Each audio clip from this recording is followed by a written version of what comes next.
This week on World Traveler Cooking, we're going to make Janssons Frestelse. Means Janssons Temptation. This is one of the standard dishes in sort of the Swedish Julbord, and it's a gratinated potato with a spiced anchovy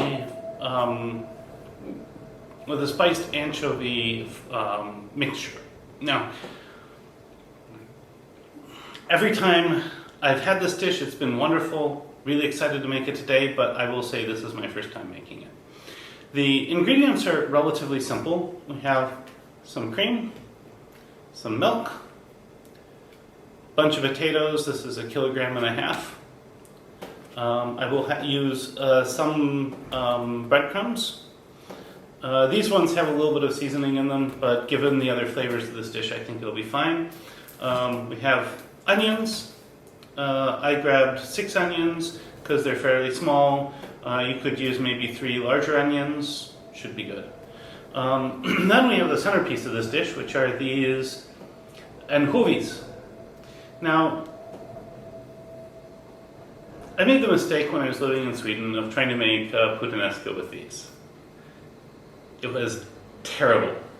So bad it took me a while to try to make puttanesca again. If you look at the ingredients, you'll see it's these are pickled anchovies with sugar, salt.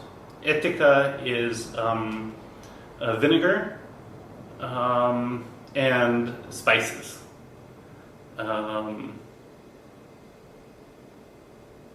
Cinnamon, nutmeg, and other things. And then, of course, we have some butter to fry things with. We're going to fry the onions. We're not going to fry the potatoes. We will boil the milk and cream together. So, with this being said, let's go ahead and get started.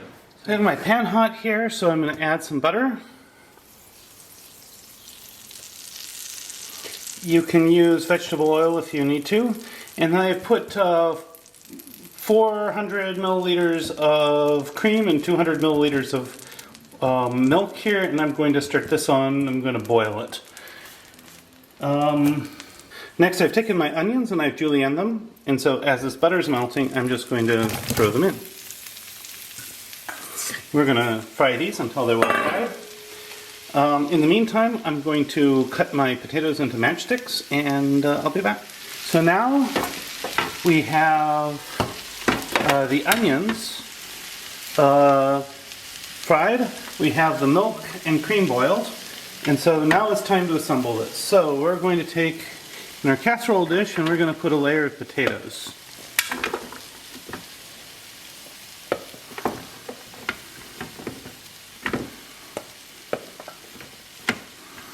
And if you have a wide dish like this, you can put in about half of your potatoes at this point. So that's what I'm going to do.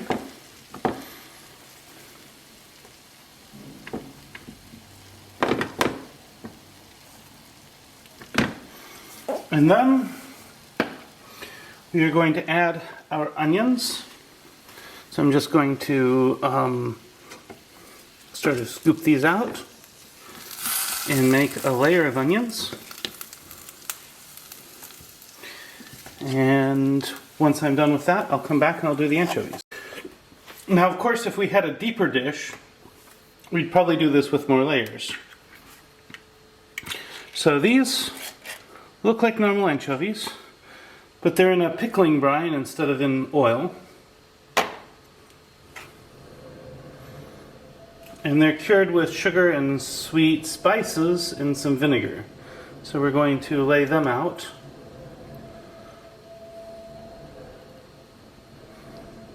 In the middle, in this layer.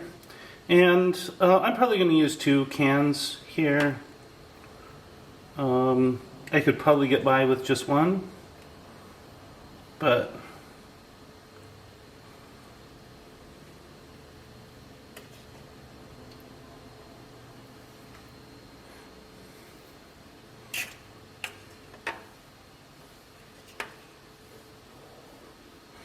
On the other hand, I think this is probably good, so I'm actually just going to use one can. I can't quite remember how much is in one of these cans. I think this is a 250 gram can, so it should be about right for this amount. And then we will cover it with the rest of the potatoes.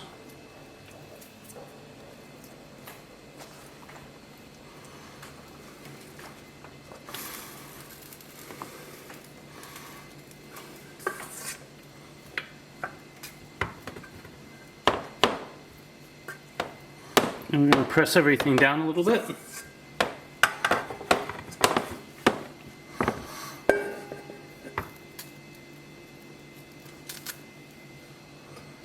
There we go. And then we will pour in the anchovy broth. Oh, I have one more anchovy.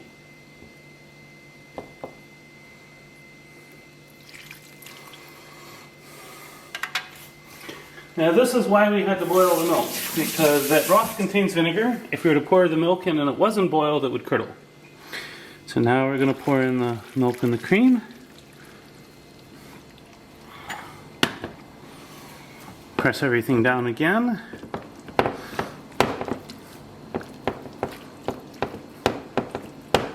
We want the cream to come up near the top.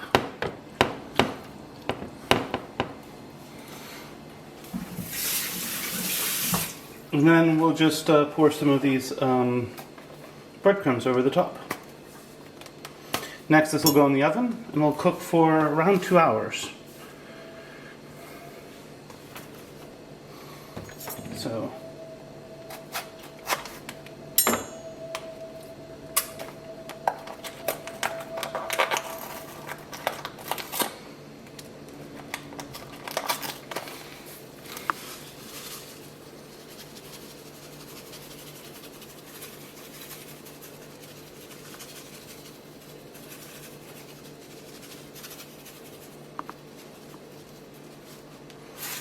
that looks good. So here we have the Janssons Temptation. It's now out of the oven. So I'm going to do a very, very simple, just going to grab a little bit.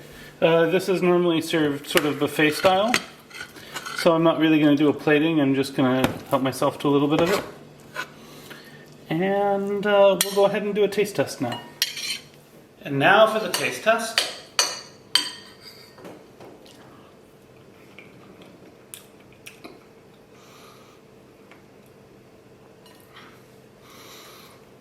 The flavors in this dish are really complex and multi-layered.